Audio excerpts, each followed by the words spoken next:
다음의 글은 이덕일 씨가 쓰신 교양한 국사 일권에 나오는 내용입니다. 조선 후기 만주족의 청나라가 중원을 지배하면서 중국에서는 중화국가가 사라진 반면 조선이 소중화가 되었다는 사상이 확산되면서 기자조선은 더욱 존숭되었다. 이처럼 조선 후기까지 기자조선의 실제를 부정하는 의견은 없었다. 그러나 해방 이후 학계에서는 기자조선의 실제를 부정하는 기자, 부정론이 통설을 이루고 있다. 이는 기자조선에 대한 엄밀한 학문적 연구, 성과라기보다는 이민족인 중국인이 기자조선을 건국했다는 사실을 받아들일 수 없다는 감정적 차원에서였다. 또한 기자조선을 부정하는 것이 식민사학의 잔재를 청산하는 것으로 받아들여지기도 한 때문인데, 역사가 실제가 아닌 후대의 감정에 의해 부정된다는 것은 문제의 소지가 있다. 기자조선을 부정할 경우 기자라는 은나라 사람이 조선을 지배했다는 이민족 지배 논리도 부정되지만 단군조선도 부정될 위험성을 지니게 된다는 점에서 더욱 그렇다. 중략. 그런데 기자조선은 막연한 허구로 치부하기에는 관련 문헌은 물론 고고학 유물들도 상당하다는 점을 주목하지 않을 수 없다. 기자동매설은 전한기원전 203년부터 기원 후 24년까지 때에 편찬된 상서대전에 처음 나타난다.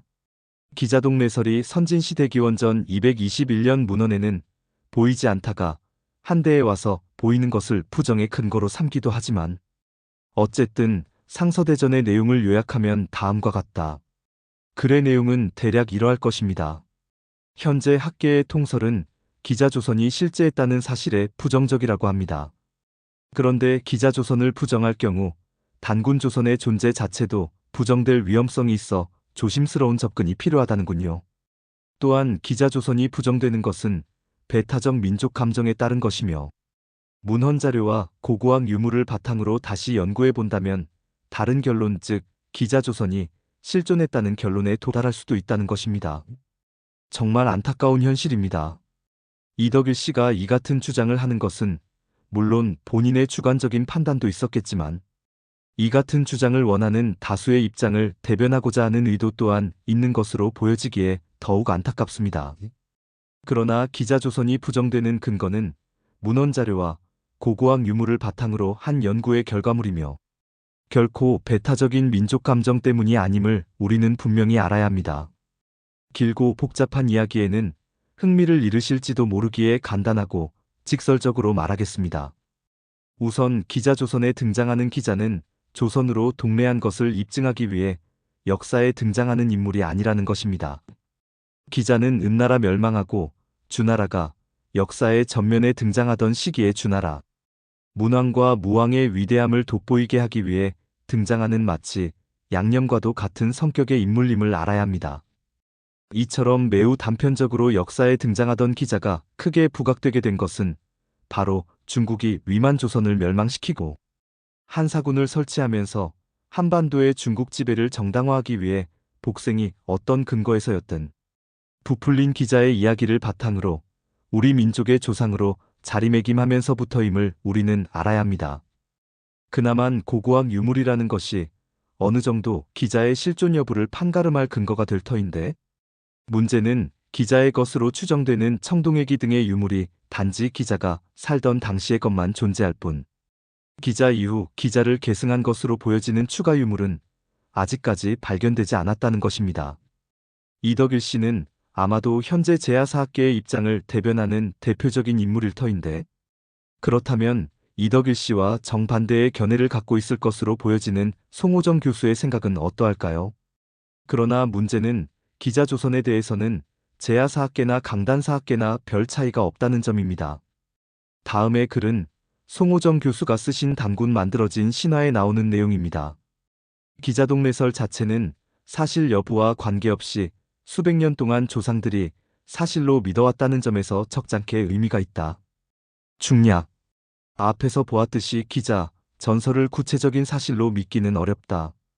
기자를 대표로 하는 주민 집단의 존재는 인정할 수 있어도 요서 대릉하 유역이 기자조선이었다는 논리는 성립하기 어렵다.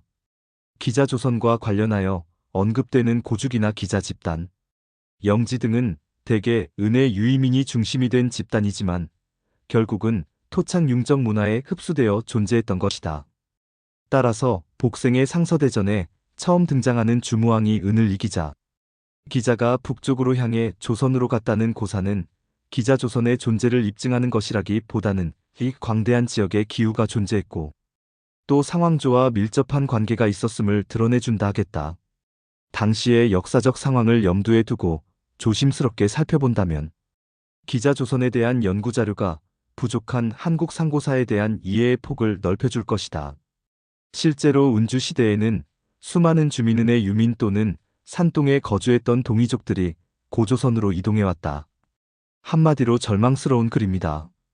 어떻게 그래도 대한민국 국립대학의 교수라는 분의 글이 이처럼 주먹구구식으로 쓰여질 수 있을까요? 송호정 교수는 동래안 기자의 무리들이 산융에 융화되었다고 말씀하십니다. 충분히 가능한 추론입니다. 나 또한 산융을 시경에 등장하는 한우와 관련해서 이해하고 있습니다. 그런데 문헌적 근거로 상서대전을 들어 말씀하고 계신 부분에서 실망을 넘어 절망감마저 듭니다. 상서대전의 원본격인 상서는 역사서가 아니라 일종의 정치서적입니다. 더욱이 기자가 등장하는 홍범편은 음양오행 등의 사상을 들어 윤리적 당위성을 설파하는 매우 정치적인 글입니다. 그리고 무왕이 기자를 조선에 봉했다는 기록은 원본격인 상서에는 없으며 이를 전한 복생의 상서대전에만 등장한다는 것입니다. 그리고 아마도 사마천은 이 복생의 기록에 근거해 사기에 적어 넣었겠죠.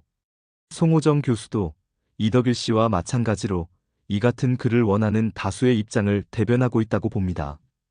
이 같은 비과학적이고 비학문적인 주장들이 감정에 기대어 호소되고 있는 현상은 아직까지도 성리학적 세계관에 기댄 소중화주의적 사고방식의 잔재가 현존하기 때문이겠죠. 나는 앞서 김채수 교수의 글을 근거로 해서 상나라가 언어학적으로 우리 민족이 속한 알타이어계와는 정반대 성격을 갖는 인도유럽어계로 분류될 수 있다고 주장했습니다.